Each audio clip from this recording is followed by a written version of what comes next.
தெய்வம் நீ என்று உணர் யூடியூப் சேனல் உங்களை அன்புடன் வரவேற்கிறது.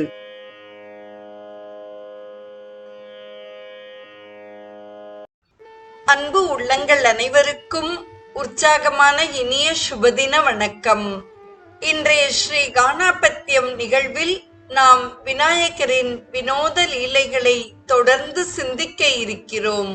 முதலில் வருகிறார் ஆறுமுக விநாயகர். நாம் நமது அன்றாட வாழ்வில் ஒருமுக விநாயகரை தரிசனம் செய்கிறோம். அதிசயமாக 2, 3, 4 முக விநாயகர்களும் உண்டு. 5 முக கணபதி ஹேரம்ப கணபதி என்று நாம் முன்னரே சிந்தித்தோம். முருகனுக்கு 6 முகங்கள் உண்டு. ஆறுமுகன் என்றாலே முருகன் என்போம். ஆறுமுக விநாயகரை வெகு அதிசயமாக பழனி மலையிலிருந்து 4 கிலோமீட்டர் தொலைவில் சண்முக நதியில் சுந்தர விநாயகர் கோவிலில் காணலாம். வெவ்வேறு மலைகளில் உற்பத்தியாகும் பச்சையாறு, வரத்தாறு, பொருந்தவாறு, கல்லாறு, முள்ளாறு, பாலாறு என 6 நதிகள் பழனிக்கு அருகே இணைந்து சண்முக நதியாகியதாம். இந்நதி அடிவாரங்களில் ஜெய ஆஞ்சநேயர், தோகையடி விநாயகர், சுந்தர விநாயகர் ஆகிய சிறு கோவில்கள் உள்ளன. சுந்தர விநாயகர் கோவிலில் ஆறுமுக விநாயகர் வந்த காரணத்தை நாம் சிந்திப்போம். திரு ஆனைக்காவில் ஆதிசங்கரர் வந்த பொழுது அகிலாண்டேஸ்வரி வாராகி தேவியாக உக்கிரமாக இருக்க 2 காதுகளில் ஸ்ரீசக்கரம் சிவசக்கரம் பதித்தார் ஆதிசங்கரர். மேலும் எதிரே ஒரு பெரிய விநாயகரை பிரதிஷ்டை செய்தார். தன் மகன் கணபதியை பார்க்க தேவியின் உக்கிரம் தணிந்ததாம். முருகன் தான் உலகை சுற்றி வர தனக்கு பழம் கிடைக்கவில்லையே என்றதால் கோபத்துடன் அழகன் கோமனாண்டி தண்டபாணியாய் பழனிமலையில் நின்றான். சிவபார்வதி வந்து பழம் நீ என்றனர். கோபம் தணியத்தான் அடிக்கடி அபிஷேகங்கள். மேலும் தாரக கிரௌஞ்ச சூர பத்மாதியரை சம்ஹரித்த ஆறுமுகன் தனது உக்ரம் தணியாததால் திருத்தணிகை வந்து அங்கு அமர்ந்தான். ஆதலால் அங்கே இன்று வரை சூரசம்ஹாரம் என்பதே கிடையாது. ஆனைமுக அண்ணன் தன் தம்பிக்கு ஆறுதல் கூறி மனம் தனி, கந்தனே சாந்தமடை, தெய்வ யானையை மணந்தனி, விருப்பப்படி வள்ளியையும் மணந்து மனம் குளிரப்பா என்று தானும் 6 முகம் கொண்டு பழனியில் அமர்ந்தாராம். இதுவே ஆறுமுக விநாயகர் தோன்றிய கதையாக அமைந்துள்ளது. தொடர்கிறார் எலுமிச்சம்பழ பிரிய விநாயகர். சென்னை வடபழனி போரூர் சாலையில் 1 கிலோமீட்டர் தொலைவில் பரணி கோவிலில் அரசமரம் அருகே பால விநாயகர் கோவில் அமைந்துள்ளது. 40 வருடங்களுக்கு முன்பு உருவானது என்கிறார்கள். கோவிலின் மகிமையும் மூர்த்திகளின் மகிமையும் பக்தர்கள் வழிபாட்டால் தான் பெருகுகிறது. பல உருவச் சிலைகள் செய்து விற்க வைத்திருந்தால் அதற்கு மகிமை பெருகுமா? மூர்த்தியை முறைப்படி ஸ்தாபித்து அபிஷேக பூஜை ஆராதனைகள் செய்ய செய்ய பக்தர்கள் வரவர வழிபாடுகள் செய்ய மூர்த்தியின் மகிமை பெருகுகிறது. நல்ல மாங்கொட்டையாக இருக்கிறது. அது பழம் கொடுக்கிறதா என்றால் இல்லை. அந்த மாங்கொட்டையை நட்டு நீர் ஊற்றி போஷிக்க செடி மரமாகி பூ பூத்து காய்கள் காய்த்து பழங்கள் பழுத்து அநேகம் கொடுக்கிறது. சிலை, கோவில், மூர்த்தி இவைகளின் மகிமையும் அவ்வாறே. எலுமிச்சம்பழத்தை மாரியம்மன் கோவில்களில் தான் மாலையாக போட்டு வழிபடுவது வழக்கம். இந்த கணபதிக்கு எலுமிச்சை வழிபாடு இருக்கிறது. ஒரு சமயம் ஒரு பெண் தனது இடது கையில் எலுமிச்சம்பழம் எடுத்து விநாயகரை வலம் வந்தாள். அர்ச்சகர் வலது கையில் வைத்துக்கொண்டு சுற்றம்மா என்றார். அவளோ தனது வலது கை சுவாதீனமில்லை, தோள்பட்டை முட்டு நழுவிவிட்டது என்றாள். டாக்டர்கள் ஆபரேஷன் செய்ய வேண்டும் என்கிறார்கள். பணமில்லை, பயமாகவும் இருக்கிறது என்றாள். ஆபரேஷன் இல்லாமல் கை சரியாக கூடாதா என்று இந்த கணபதியை வேண்டி நான் வலம் வருகிறேன் என்று அழாத குறையாய் உருகிய மனத்துடன் கூறினாள். வழிபாடு முடிந்து அந்த தமையனுடன் ஸ்கூட்டரில் செல்ல ஒரு திருப்பத்தில் மற்றொரு வண்டி இடித்து இருவரும் கீழே விழுந்தனர். அடி ஒன்றும் படவில்லை, சுதாரித்தனர். அவளே வண்டியை நிமிர்த்தி அங்கும் இங்கும் பார்த்தாள். தமையன் ஆச்சரியப்பட்டான். ஏன் தெரியுமா? சுவாதீனம் இல்லாத கையால் அவள் எவ்வாறு ஸ்கூட்டரை நிமிர்த்தினாள் என்று யோசித்தவாறு பார்த்தான். எதையோ தேடுவதாக அந்த பெண் சுற்றி முற்றி பார்த்தாள்.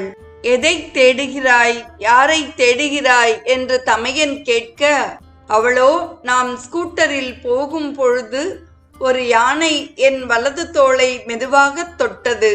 நாம் உடனே கீழே விழுந்து விட்டோம்.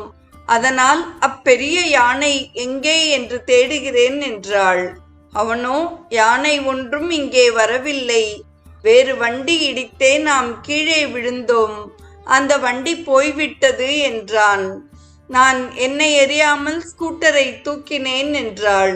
யானை தொட்டது என்றால், என் வலதுகை சுவாதீனம் பெற்றது என்றால், அது அந்த கணபதியின் எல்லையில்லா கருணையே என்றாள். மீண்டும் கணபதி கோவில் வந்து புதிய எலுமிச்சம் பழங்களை இரு கைகளிலும் ஏந்தி கணபதியை வணங்கி அந்த அர்ச்சகரையும் வணங்கினாள். கணத்தில் அருள்பவன் கணநாயகன். கோவில் பிரபலமடைய தட்சிணாமூர்த்தி, துர்க்கை, வள்ளி தேவயானை, முருகன், ஆஞ்சநேய சந்நிதிகளும் சேர்ந்தன. காஞ்சி மகா பெரியவர் வந்து இங்கே தரிசித்துள்ளாராம். ஜனவரி 26ஆம் தேதி ஒவ்வொரு வருடமும் தேர்விழா நடக்கிறது. தொடர்கிறார் வாத நோய் தீர்க்கும் வரத விநாயகர். பட்டத்ரி நாராயணியம் பாட கேரள குருவாயூரப்பன் வாதபுரீசன் அவரது வாத நோய் தீர்த்தார். கோயம்புத்தூரில் கோவில்பாளையம் அருகே இருக்கும் கோட்டைப்பாளையத்தில் வாத நோய் தீர்க்கும் வரத பிள்ளையார் இருக்கிறார். 500 ஆண்டுகளுக்கு முன்னர் ஒரு சித்தரே சுயம்பு வரத விநாயகர் ஆகிவிட்டாராம். தமிழ்நாட்டில் விதிப்படி அர்ச்சகரே அபிஷேக பூஜை நிவேதனம் செய்வார்கள். வடநாட்டில் துதிக்க வந்தவர்கள் தானே தொட்டு அபிஷேகம் செய்து பூமாலை சார்த்தி கொண்டு வந்த பழமோ நிவேதனமோ செய்து ஆரத்தியும் எடுப்பார்கள். இங்கே உள்ள விநாயகர் வலம்புரி கற்பக விநாயகர், மறுபுறம் நாகரையும் பிரதிஷ்டை செய்துள்ளனர். வாத நோய், மூட்டுவலி, நரம்பு தளர்ச்சி உள்ளவர்கள் தாமே தொட்டு வணங்கி வேண்டுதல் செய்து பலன் பெருகுவதால் இவர் வாதம் தீர்க்கும் வரத விநாயகர் ஆகிவிட்டார். நோய்வாய்ப்பட்டவர் 1 கிலோ நல்லெண்ணெய் கொண்டு வர வேண்டும். விநாயகருக்கு தானே அபிஷேகம் செய்து திருநீரு, மஞ்சள், குங்குமம் சாற்ற வேண்டும். சுவாமிக்கு அருகில் 2 சூலாயுதம் பிரதிஷ்டை செய்துள்ளனர். நூல்கண்டு கொணர வேண்டும். ஒரு சூலாயுதத்தில் முடிச்சு போட்டு நூலுடன் விநாயகரை வலம் வர வேண்டும். நூல்கண்டு தீரும் வரை வலம் வர வேண்டும். அடுத்த சூலாயுதத்திலும் முடிச்சு போட வேண்டும். விநாயகரின் பின்புறம் தனது உடலில் பாதித்த இடத்தை தேய்க்க வேண்டும். அபிஷேகம் செய்த எண்ணெயையும் அவ்விடம் தடவி வினை தீர்க்க வாதம் போக வரத விநாயகரை வேண்ட வேண்டும். இவ்வாறு 5 வாரங்கள் செய்ய வேண்டும். இந்த வழிபாடு சூரிய உதயத்திற்கு முன்பே செய்யப்பட வேண்டும். வாத நோய் தீர்ந்தவர்களின் முழு பட்டியல் இங்கே உள்ளது. சதுர்த்தி, சங்கடகர சதுர்த்தி, அமாவாசை, பௌர்ணமி ஆகிய நாட்களில் ஆராதனைகள் விரிவாக நடக்கிறது. தைப்பூசம் அன்று இங்கே கும்பாபிஷேகம் ஆன தினமானதால் வழிபாடு மிக பெரிய அளவில் நடக்கிறது. நிறைவாக வருகிறார் ஜெயபூத விநாயகர்.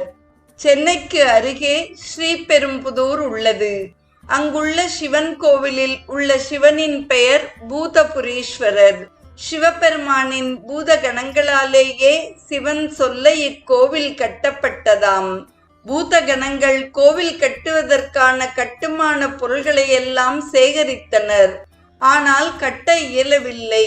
விநாயகரை வணங்காது அவருக்கு சந்நிதி எழுப்பாமல் நீங்கள் கோவில் கட்ட முடியுமா என்று சிவபெருமான் பூதகணங்களை கேட்டாராம். பின்னர் சிவகணங்கள் எல்லாம் விநாயகரை வழிபட்டு பின் விநாயகரை ஸ்தாபித்து இக்கோவில் கட்ட ஆரம்பிக்க வெகு விரைவில் முடிந்ததாம். இங்கே உள்ள விநாயகரின் பெயர் ஜெயபூத விநாயகர். நிறைவாக வருபவர் மங்களம் பொழியும் விநாயகர். எடுத்த காரியத்தை எப்போதும் மங்களகரமாக முடிக்க வேண்டும் என்றும் எங்கும் யாவருக்குமே மங்களம் பொழிகிறார் விநாயகர். மங்கள சித்தி விநாயகர் என்ற பெயருடனேயே இரு தலத்தில் அவர் அமர்ந்து அருள் புரிகிறார் என்று நாம் ஏற்கனவே சிந்தித்தோம். இப்பொழுது நாம் விநாயகரின் மங்கள துதிகளை இங்கே துதித்து வேண்டுவோம். திருவும் கல்வியும் சீரும் தழைக்கவும், கருணை பூக்கவும், தீமையை அழிக்கவும், பருவமாய் வந்து தமது உள்ளம் பழுக்கவும் பெருகும் ஆழ்த்து பிள்ளையை போற்றுவோம். சர்வ கல்யாண தாதாரம் சர்வ விக்ன நிவாரகம் அபார கருணாமூர்த்திம் மகாகணபதிம் நமாம்யகம்.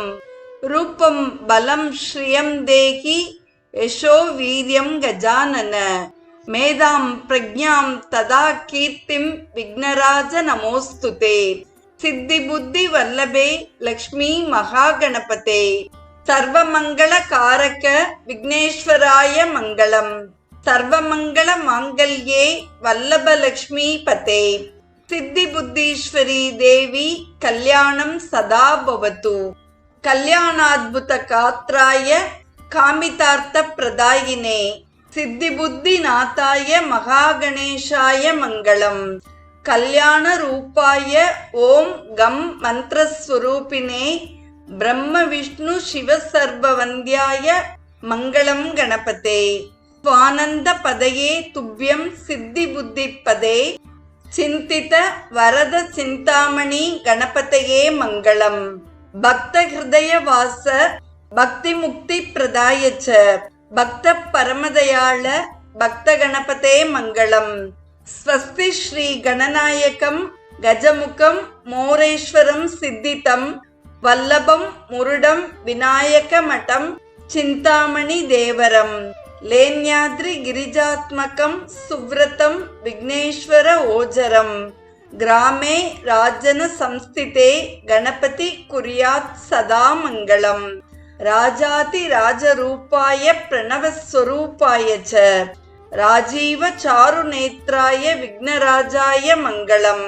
வியாச நாரத முத்கல பார்கவ பிரியாய ச. சகல முனிகண வந்தித ஸ்ரீ மகாகணேஷாய மங்களம். பூர்ணமத பூர்ணமிதம் பூர்ணாத் பூர்ணமுதச்யதே. பூர்ணஸ்ய பூர்ணமாதாய பூர்ணமேவ அவசிஷ்யதே. சர்வம் மகாகணேஷார்ப்பணமஸ்து என்ற மகாகணபதியின் மங்கள பிரார்த்தனையோடு இன்றைய ஸ்ரீ கானாபத்தியம் நிகழ்வு நிறைவு பெறுகிறது. நாளைய தினம் ஸ்ரீ கானாபத்தியம் நிகழ்வில் ஔவையார் அருளிய விநாயகர் அகவல் குறித்து சிந்திப்போம். இன்றைய ஸ்ரீ கானாபத்தியம் நிகழ்வில் ஆறுமுக விநாயகர், எலுமிச்சம்பழ பிரிய விநாயகர், வாதநோய் தீர்க்கும் வரத விநாயகர், ஜெயபூத விநாயகர் மற்றும் மங்களம் பொழியும் விநாயகரை சிந்தித்து அவருக்கான மங்கள பாடல்களையும் செவிமடுத்த அத்துணை நல்ல உள்ளங்களுக்கும் நெஞ்சார்ந்த நன்றி. மீண்டும் நாளைய நிகழ்வில் இணைவோம். தெய்வம் நீ என்று உணர் யூடியூப் சேனலை கேட்டு மகிழ்ந்த நீங்கள் உங்கள் நட்பு வட்டத்திற்கும் பகிர்ந்து தொடர்ந்து உங்களது நல்ல ஆதரவினை சப்ஸ்கிரைப் செய்து வழங்குமாறு அன்புடன் வேண்டுவது உங்கள் அன்பின் விசாலம்.